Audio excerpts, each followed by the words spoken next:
Hey everybody, this is ankurchemgoyal and you are at the right place if you really want to unlock your brain with a key to success in chemistry.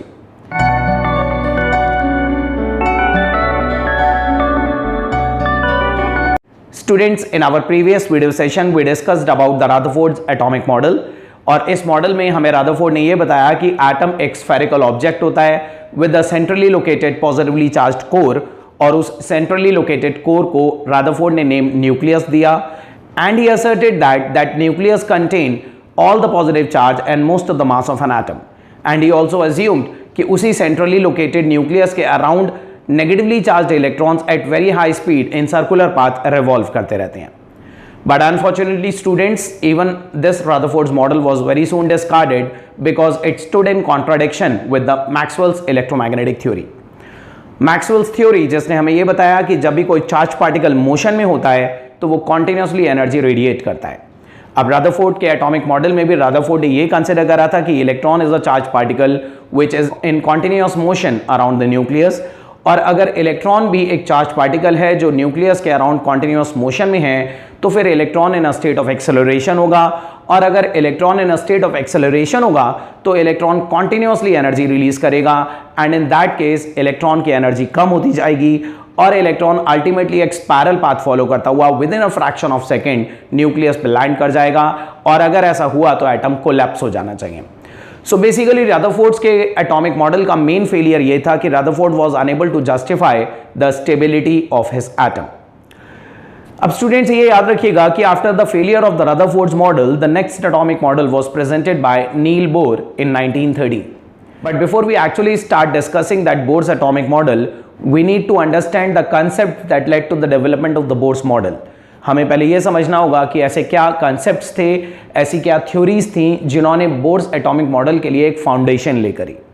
So students just remember that कि Bohr's atomic model के लिए एक foundation ले करने के पीछे दो concepts थे and those two concepts were the dual nature of the electromagnetic radiation and the atomic spectra.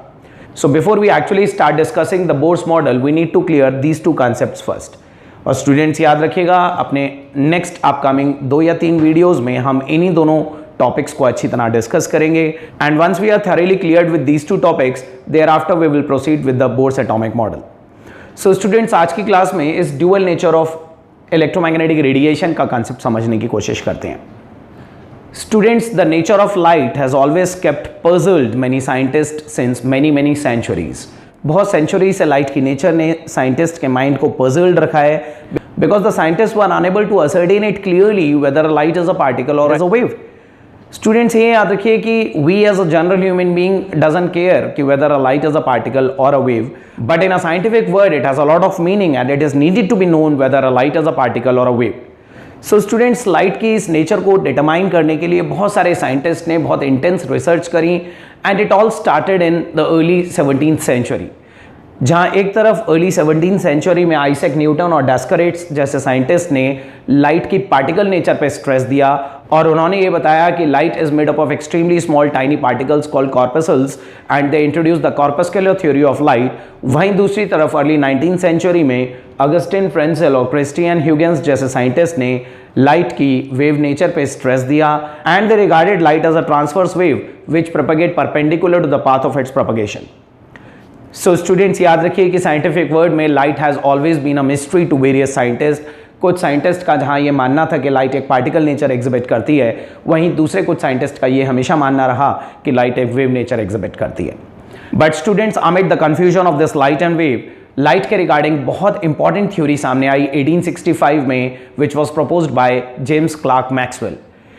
According to Maxwell, light and other form of radiations propagate through space in the form of waves which have perpendicular electric and magnetic fields associated with them, and he named such radiations as the electromagnetic radiations. Students, 1865 में James Clerk Maxwell ने अपनी इस theory में light को एक electromagnetic radiation consider करा, एक ऐसी रेडिएशन जो जब किसी पाथ पर प्रोपगेट करती है तो अपने परपेंडिकुलर डायरेक्शंस में इलेक्ट्रिक और मैग्नेटिक फील्ड्स को जनरेट करती है.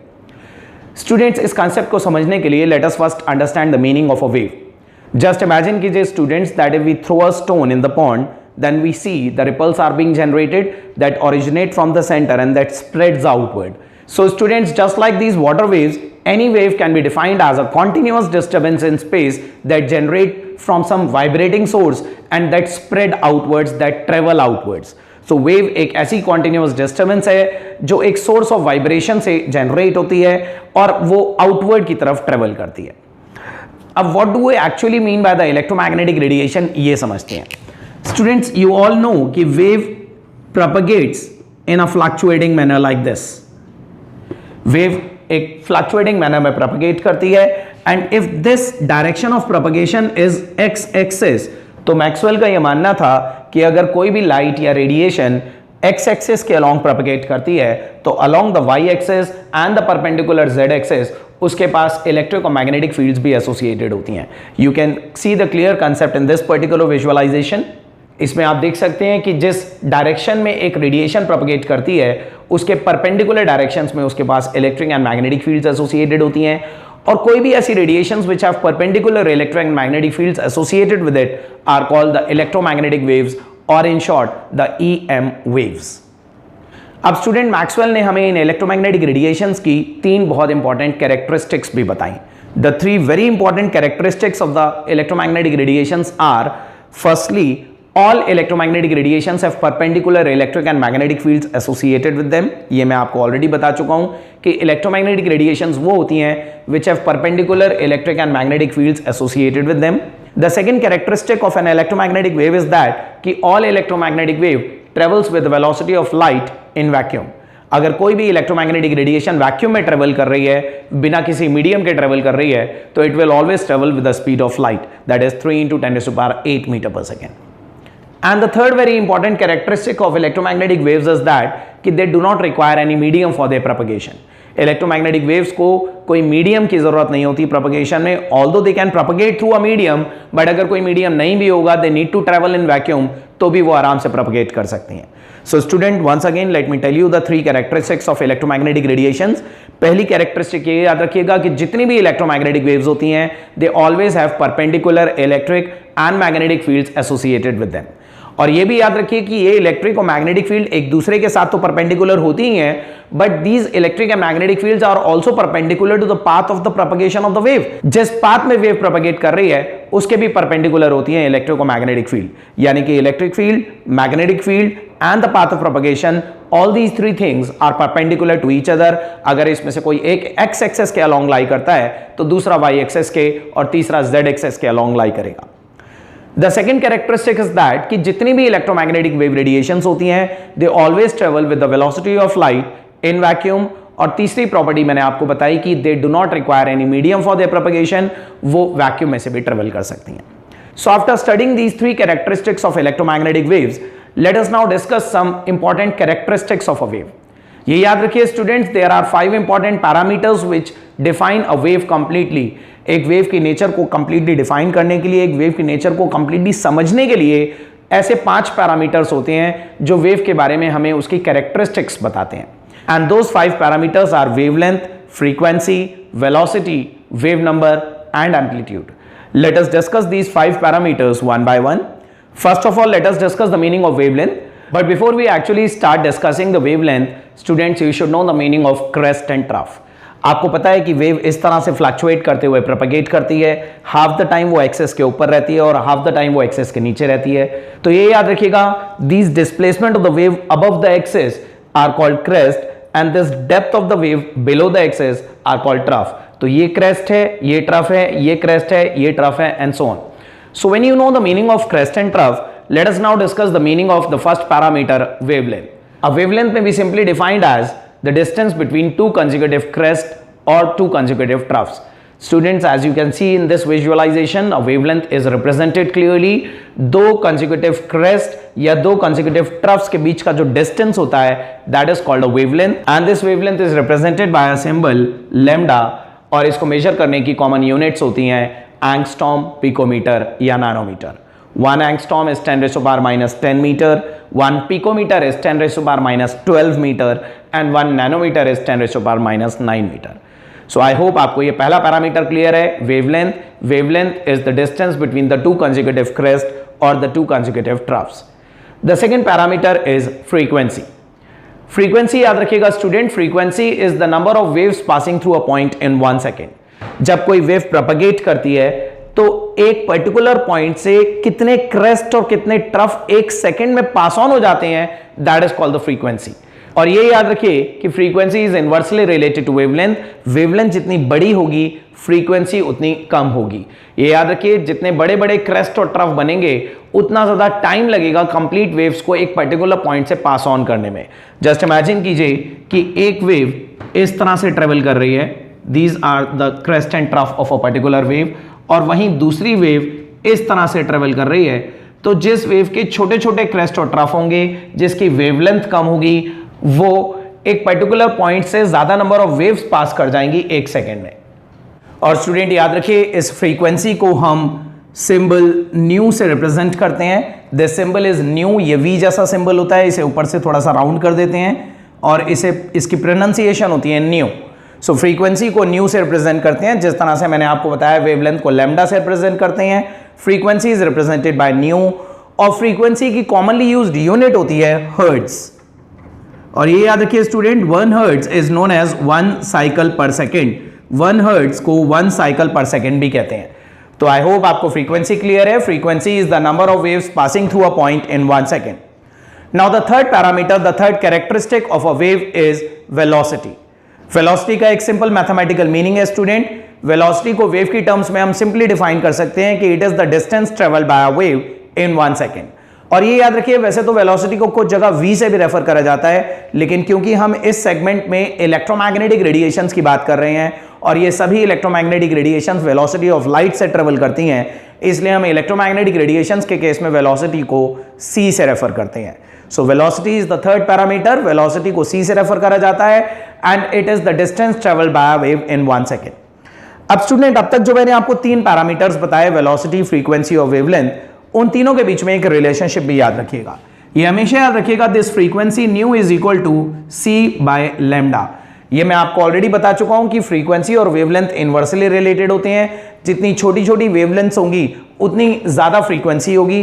तो फ्रीक्वेंसी और वेवलेंथ इनवर्सली रिलेटेड है और यहां पे ये c as a constant proportionality place करा गया है। So this is the relationship between frequency, velocity and wavelength. Frequency is the ratio of velocity and wavelength. इसके बाद we move on to the fourth parameter. The fourth parameter is wave number. Wave number को students nu bar से represent करते हैं। Frequency का symbol होता है new और वेव नंबर में उसी न्यू के ऊपर बार लगा देते हैं। Wave number has a simple meaning. Wave number का मतलब होता है द नंबर ऑफ वेव्स पर सेंटीमीटर। 1 सेंटीमीटर में कितने पूरे पूरे क्रेस्ट और ट्रफ फ्लाई कर रहे हैं, इस चीज को वेव नंबर कहा जाता है। वेव नंबर को स्टूडेंट्स एक सिंपल से वेव डायग्राम की हेल्प से मैं आपको समझाता हूं। आप इमेजिन कीजिए कि this is a wave and let this distance starting from this point and reaching up to this point, suppose कीजिए ये जो डिस्टेंस है, ये पूरा डिस्टेंस यहां से लेके यहां तक, this whole distance is 1 centimetre. तो आपको स्टूडेंट्स ये काउंट करना है कि इस 1 सेंटीमीटर की लेंथ में कितनी पूरी पूरी वेव्स लाई कर रही हैं। अब आप देखिए, एक कंप्लीट वेव मानी जाती है जिसमें एक पूरा क्रेस्ट और एक पूरा ट्रफ आ जाता है। तो स्टार्टिंग फ्रॉम दिस पॉइंट एक क्रेस्ट और एक ट्रफ, ये हो गई एक वेव। फिर this crest and this trough, this is the second wave. फिर ये क्रेस्ट और ये trough, this is the third wave. 3 waves पूरी हो गई। एंड दिस वन, एक क्रेस्ट, ये आधी वेव हो गई। तो वी कैन से कि 3.5 वेव नंबर है इसका, क्योंकि इस 1 सेंटीमीटर के फ्रेगमेंट में, 1 सेंटीमीटर के सेगमेंट में 3.5 वेव्स लाई कर रही हैं। एंड इन केस अगर हम ये पॉइंट यहां तक कंसिडर करते हैं स्टूडेंट्स, अगर ये पॉइंट होता 1 सेंटीमीटर यहां तक, तो इस 1 सेंटीमीटर के अंदर 4 कंप्लीट वेव्स आ जाती, तो हम बोलते हैं वेव नंबर 4 है। तो वेव नंबर का मतलब होता है नंबर ऑफ वेव्स पर सेंटीमीटर। इसे न्यू बार से रिप्रेजेंट करा जाता है। और ये याद रखिएगा, this is inverse of wavelength. Wavelength का इनवर्स होता है ये वेव नंबर का जो फॉर्मूला होता है स्टूडेंट, 1/λ, इसकी यूनिट होती है पर सेंटीमीटर। सो वेव नंबर का सिंपली मीनिंग होता है कि पर सेंटीमीटर, ये जो ऊपर लिखा हुआ है पर सेंटीमीटर, इसमें कितनी वेव्स हैं। तो 1 सेंटीमीटर में कितनी वेवलेंथ आ रही है, that is the wave number. And finally we reach to the last parameter. The last parameter of a wave is amplitude. Amplitude को कैपिटल ए या स्मॉल ए से कैसे भी रिप्रेजेंट कर सकते हैं। and amplitude is simply defined as the maximum displacement on either side of the axis. आपको पता है कि जब एक वेव फ्लक्चुएट करते हुए ट्रेवल करती है तो वो एक्सिस के ऊपर कुछ हाइट अटेन करती है और एक्सिस के नीचे कुछ डेप्थ अटेन करती है। तो वो एक्सिस के ऊपर कितनी हाइट अटेन कर रही है या वो एक्सिस के नीचे कितनी डेप्थ अटेन कर रही है, इसी हाइट और डेप्थ को एम्पलीट्यूड कहा जाता है और इसे हम सिंपली डिफाइन करते हैं the maximum displacement of a wave on either side of the axis. So I hope students these 5 parameters are clear to you. एक बार मैं आपको फिर से रिकॉल करवा दूं, वेव के 5 इंपॉर्टेंट पैरामीटर्स होते हैं जो वेव को डिफाइन करते हैं। The first one is wavelength, जिसे लैम्डा से रिप्रेजेंट करते हैं, and it is the distance between the 2 consecutive crest और the 2 consecutive trough. The second parameter is frequency. Frequency is represented by symbol nu और frequency का मतलब होता है the number of waves passing through a point in 1 second. The third parameter is velocity, जिसे हम c से refer करते हैं। Velocity is the distance traveled by a wave in 1 second. The next parameter was wave number, जिसे हम nu bar से represent करते हैं। Wave number refer to the number of waves per centimeter, ये wavelength का inverse होता है। And lastly हमने डिस्कस करा amplitude, which is the maximum displacement of the wave on either side of the axis. So after discussing these 5 parameters of a wave, these 5 characteristics of a wave, let us now discuss a very important concept known as electromagnetic spectrum.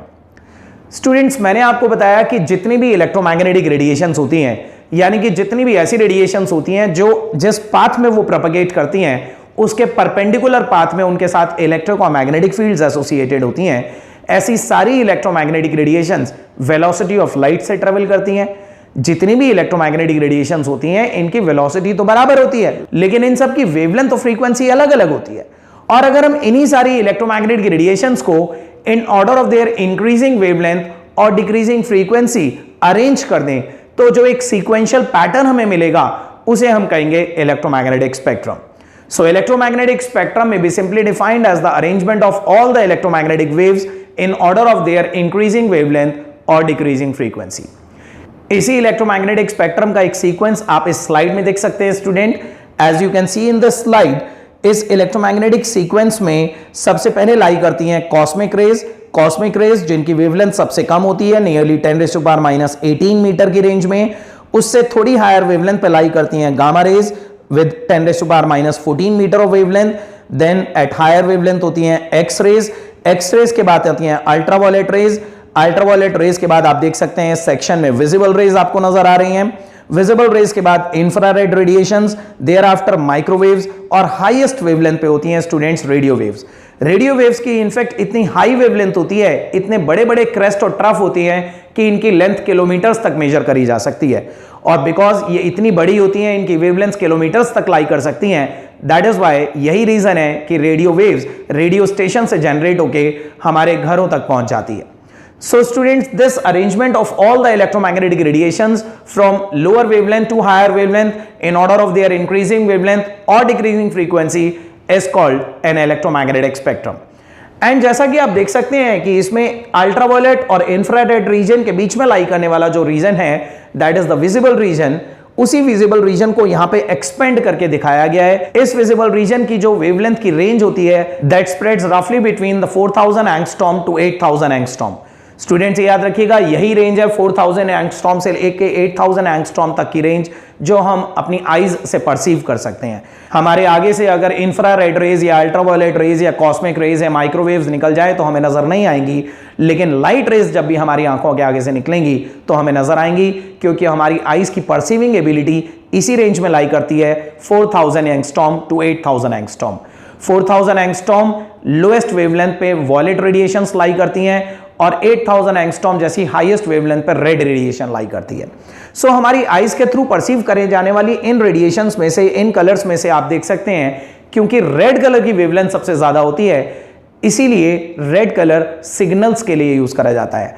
Red colour signal देने के लिए use करा जाता है, किसी चीज को highlight करने के लिए यूज करा जाता है, क्योंकि रेड की वेवलेंथ ज्यादा होने की वजह से ये दूर तक ट्रेवल करता है, ज्यादा दूर से हमें नजर आता है। ये याद रखिए स्टूडेंट्स, जिस कलर की वेवलेंथ, जिस लाइट की वेवलेंथ जितनी ज्यादा होगी वो उतना दूर तक ट्रेवल करेगा।